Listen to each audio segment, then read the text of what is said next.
الحياة بحبنا للدعوة لله رب العالمين السلام عليكم ورحمة الله وبركاته. الحمد لله رب العالمين، أشهد أن لا إله إلا الله وأن محمدا عبده ورسوله صلوات الله عليه وعلى آله ومن تبعهم بإحسان إلى يوم الدين. Sa muling lahat ng papuri at ating pasasalamat ay tanging sa dakilang tagapaglikha. Ako'y sumasaksi ng imang Diyos na dapat sambahin maliban namang sa Allah, at ako'y sumasaksi na si Muhammad sallallahu alaihi wasallam ay kanyang huling alipin at sugo na pinadala sa sanlibutan, na ang sino mang sumunod sa kanya, tumahak sa landas na ipinagkaloob sa kanya, walang pag-alinlangan, nakaligayahan at tagumpay sa kabilang buhay ang kanyang matatamo. Alhamdulillah, ngayong gabi ay dumako tayo sa hadith na number 14 ng Arba'in Nawawiyah, at insyaAllah bigyan natin ng pagpapahalaga ang paksa na kung saan ang pagkaharam ng dugo ng isang Muslim. Ibig sabihin, ang pagbabawal na pagdanak ng dugo ng isang mananampalataya. Alam po natin na ang Islam ay ipinadala ng dakilang tagapaglikha na siya ang batas upang sa gayon ang tao ay magkakaroon ng pangangalaga. Pangangalaga sa kanyang kayamanan na walang luluko sa kanya. Pangalaga sa kanyang kalusugan na walang magpapasok ng mga bagay na kung saan ito'y makakasira sa kanya. Pangangalaga sa kanyang kaisipan, ang prinsipyo na sisira ng kanyang konsepto sa Islamikong katuruan, at ito'y higit sa lahat ang pagsamba sa dakilang tagapaglikha. Ang kanyang buhay na kung saan walang sino mang may karapatan na kukuha o siya'y kikitilin o papatayin. At ganoon din ang kanyang kayamanan. Kaya dahil dito, ating simulan sa hadith na sinabi ng Propeta Muhammad alayhi salatu wasalam. An Ibni Mas'ud radhiyallahu ta'ala anhu qala, qala Rasulullah sallallahu alayhi wasallam, la yahillu damu amrin muslim yashhadu anna la ilaha illallah wa inni Rasulullah illa bi ihda thalath. Al-thayyibu zani, النفس بالنفس، وتارك لدين المفارق لجماعة. رواه بخاري ومسلم. Ang hadith ng sugo sallallahu alaihi wasallam, ang kahulugan nito ay nulat ni Abdullah bin Mas'ud radhiyallahu anhu, na ikalulugdan siya ng Allah Jalla wa Ala, na ang sugo sallallahu alaihi wasallam ay nagwika, ang dugo ng isang mananampalatayang Muslim na sumaksi sa kaisa ng Allah subhanahu wa ta'ala at sa akin bilang propeta si Muhammad sallallahu alaihi wasallam ay hindi legal na kuhanin o padanakin o siya'y patayin maliban sa tatlong pangyayari at karapat-dapat na dahilan. Ang taong may asawa na nangalo niya, ang pumaslang na nahatulan ng buhay sa buhay dahil siya'y nakapatay, at ang isang tumiwalag sa kanyang reliyon at tinalikuran ang taong bayan o sambayanang mananampalataya ng mga Muslim. Kaya dahil dito, ang hadith ay isang pangangalaga ng Allah Jalla wa Ala na naging saligan sa Islam at katibayan na nagpapakita ng pagiging sagrado at banal ng dugo ng isang mananampalataya. Ganon din ang mga taong mayroong kasunduan sa mga mananampalatayang Muslim, maging sa panahon ng gira o digmaan, na sila ay hindi naman gumagawa ng kasamaan, na sila ay nangangalakal at tumutulong at hindi gumagawa ng kasiraan sa pananampalatayang Islam. Ang mga taong sinasabi nating dhimmi na nagbayad sa ilalim ng gobyerno ng mga Muslim upang sila ay pangalagaan. At ang mga tao na kung saan na mayroong kontrata sa bansa ng mga Muslim na ang kanilang buhay ay pangangalagaan maliban lamang sa mga pinapahintulutan ng Islam na kapag kanilang nagagawa o lumabag sa batas. Kaya dahil dito, aking mahal na mga kapatid, ito ang tatlong kaso ng isang tao. Bagamat siya ay sumaksi sa kaisa ng Allah subhanahu wa ta'ala at pagkapropeta ni Muhammad alayhi salatu wasalam, kapag siya ay lumampas sa batas na ito, na kanyang nagagawa ito, na ito'y nahatulan ng walang pag-aalinlangan ang kabuuan ng mga Muslim o ang mga namumuno, ay kanilang hatol na siya ay babawian ng buhay bilang pangangalaga at upang sa gayon hindi siya pamamarisan. Kaya dahil dito sa ibang komunidad o ibang pamahalaan, ang pagpatay kapag siya ay nakapatay, ang taong pumapatay ay pinapayagan na lamang at walang hatol. O maari na sa susunod na pagkakataon siya ay gagamitin upang pumatay. Ganun na lamang yung sinasabi nating pangangalunya. Hindi nalaman ng mga anak ang kanilang henerasyon, ang kanilang mga magulang. Kaya ang Islam ay pinadala upang sa gayon ay malaman natin, masusundan natin kung saang salinlahi tayo nanggaling. At ang sinasabi nating paglayo sa pananampalatayang Islam.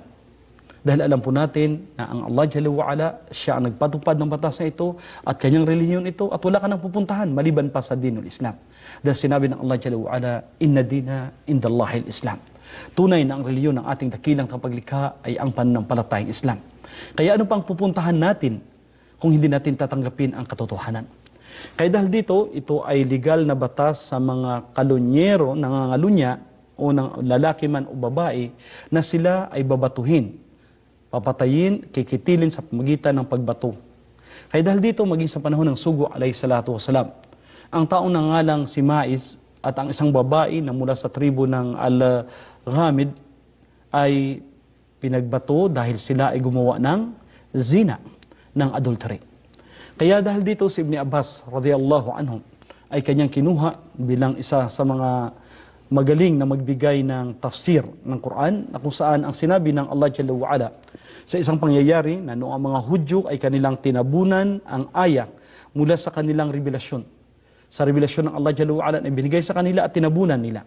Kaya pinahayag ng Allah Jalla wa'ala ang aya na ito mula sa banal na Quran sa surah Al-Ma'idah ayat number 15 na sinabi ng Allah Jalla wa'ala, Ya ahlal kitab, kad ja'akum rasuluna yubayyinu lakum kathiran mimma kuntum tukhfuna minal kitab wa ya'fu an kathir.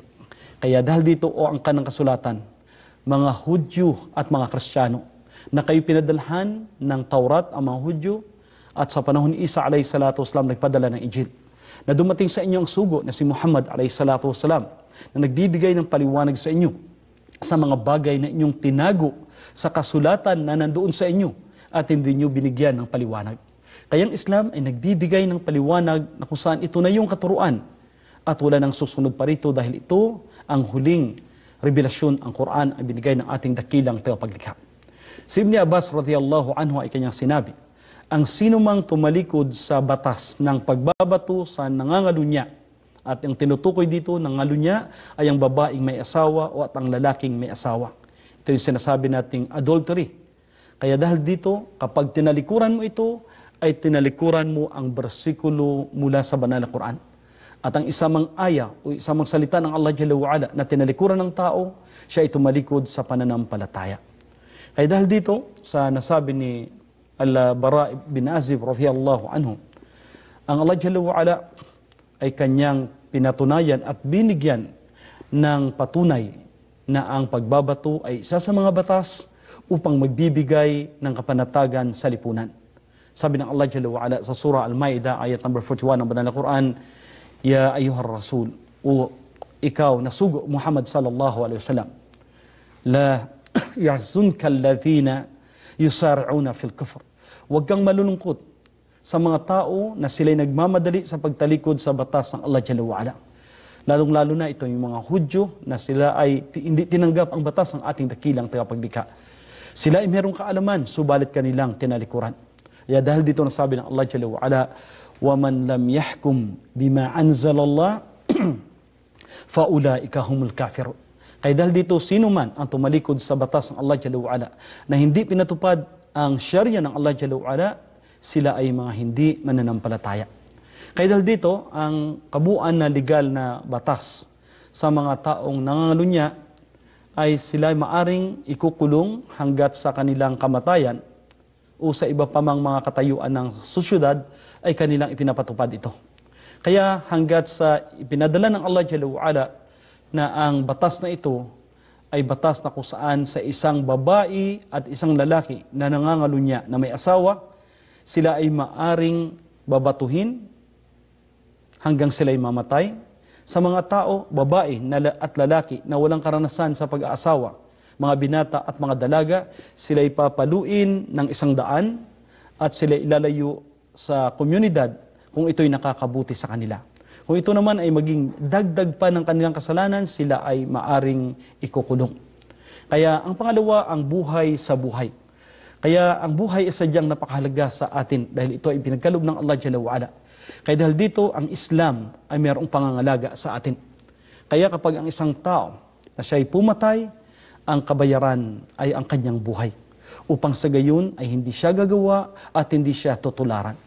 Dahil dito nasabi ng Allah Jalla wa'ala bilang kanyang batas mula sa banal na Quran, sa Surah Al-Maidah ayat number 45 ng banal na Quran, وَكَتَبْنَا عَلَيْهِمْ فِيهَا النَّفْسَ بِنَفْسِ.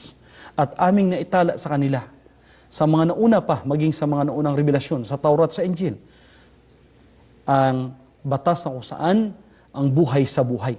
Mata sa mata, tainga sa tainga. Ito ay napatunayan maging sa unang mga revelasyon. Kaya sabi ng Allah subhanahu wa ta'ala sa banal na Quran, Ya ayyuhalladhina amanu, kutiba alaykumul qisas fil qatl, al-hur bil-hur, wal-abd bil-abd, wal-untha bil-untha. O kayong mga mananampalataya, na itala sa inyo ang sinasabi nating qisas, ang batas ng kabayaran ng kamatayan. Kaya dahil dito, ang malaya sa malaya, kapag ang nakapatay isang malayang tao, siya ay papatayin. Kapag siya ay pumatay ng ang isang alipin, ay papatayin din. Kung siya ay nakagawa ng kasalanan o babae sa babae. Ito yung sinasabi nating kabayaran na kung saan ito'y magdudulot ng pagkakatakot sa tao na huwag lampasan ang batas ng dakilang tagapaglikha.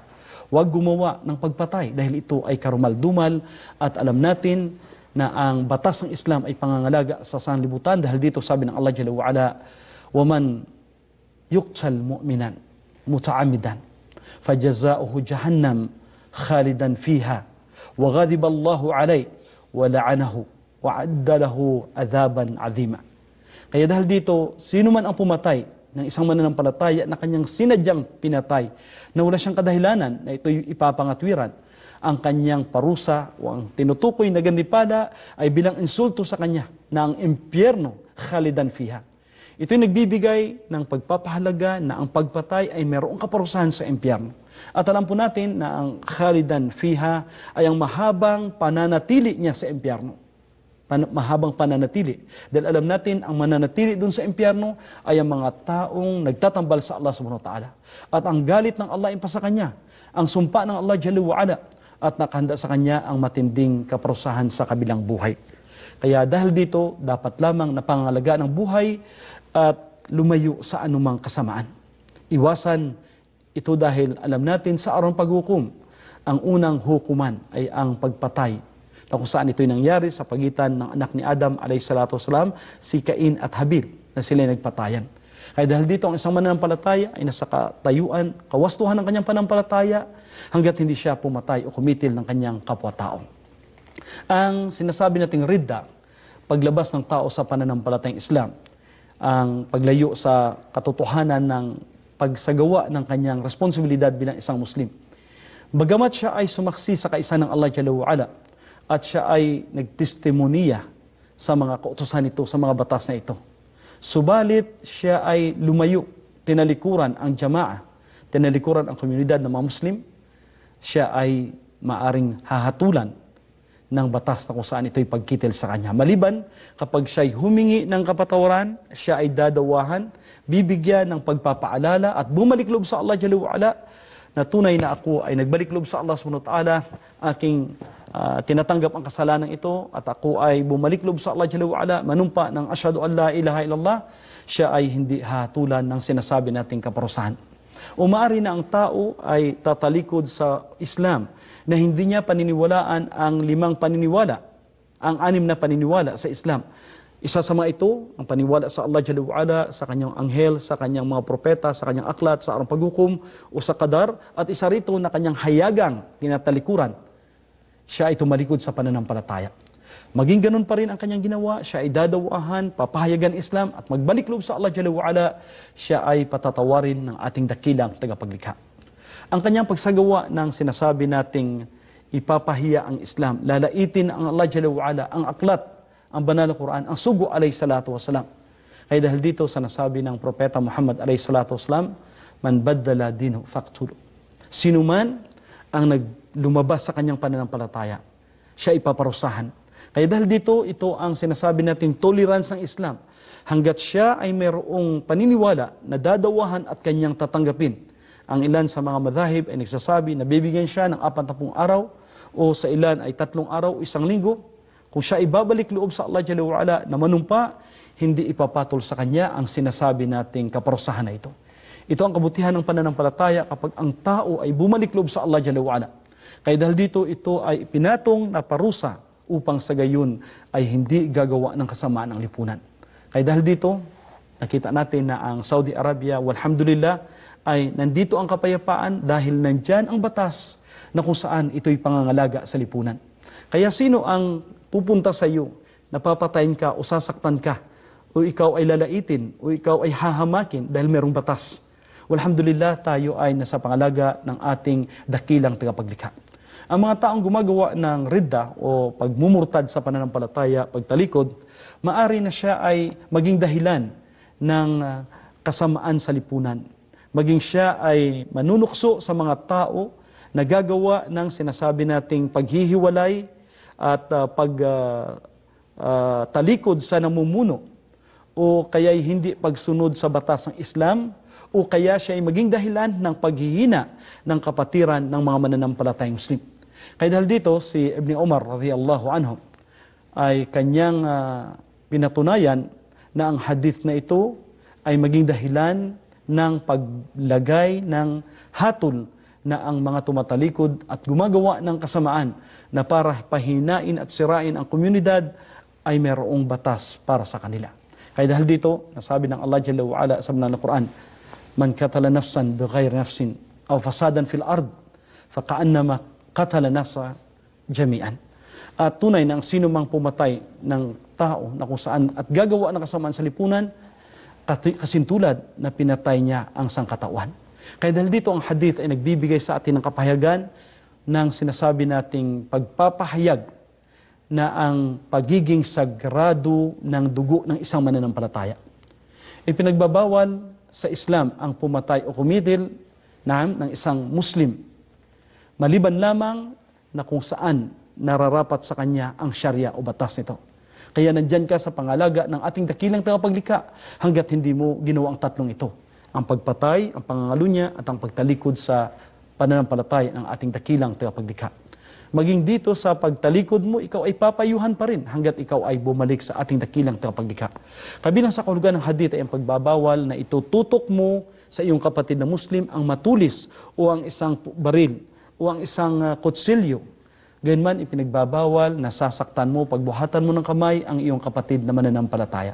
Dahil alam natin sa araw paghukom ay magbabayaran po tayo.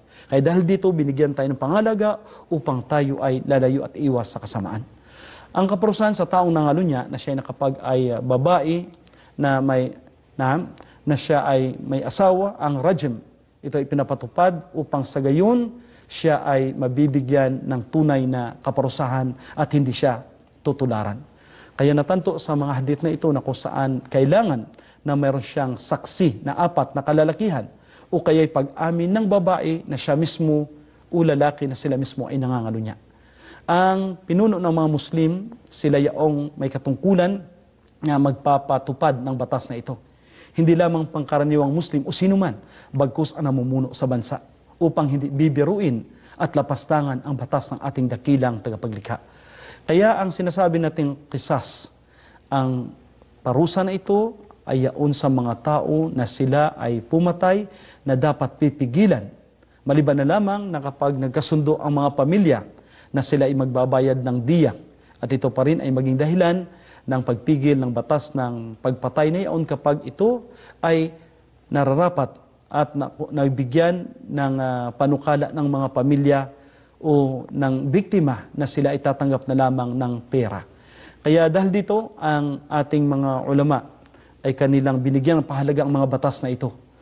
At pinapatupad higit sa lahat ang gitnang silangan ay napakapayapa dahil sa batas ng ating dakilang tagapaglikha.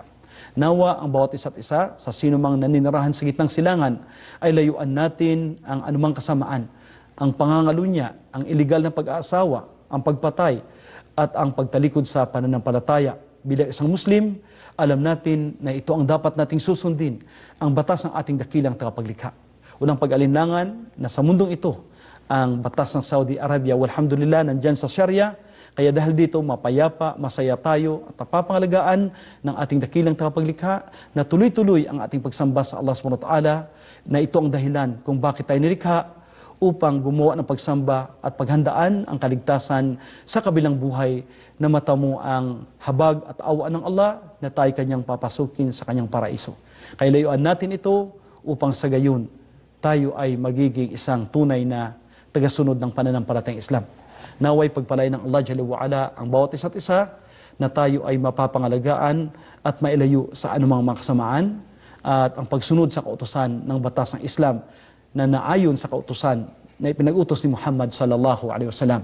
At ang Allah ang siyang lubusan ng kakaalam at nawang kanyang pagpapala ay sa kanyang sugo na si Muhammad sallallahu alaihi wasallam. Assalamu alaikum warahmatullahi wabarakatuh.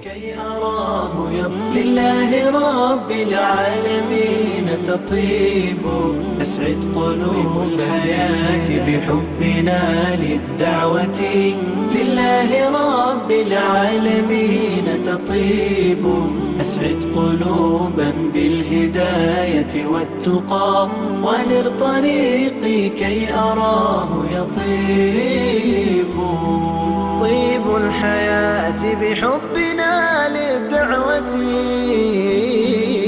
لله رب العالمين تطيب أسعد قلوبا بالهداية والتقى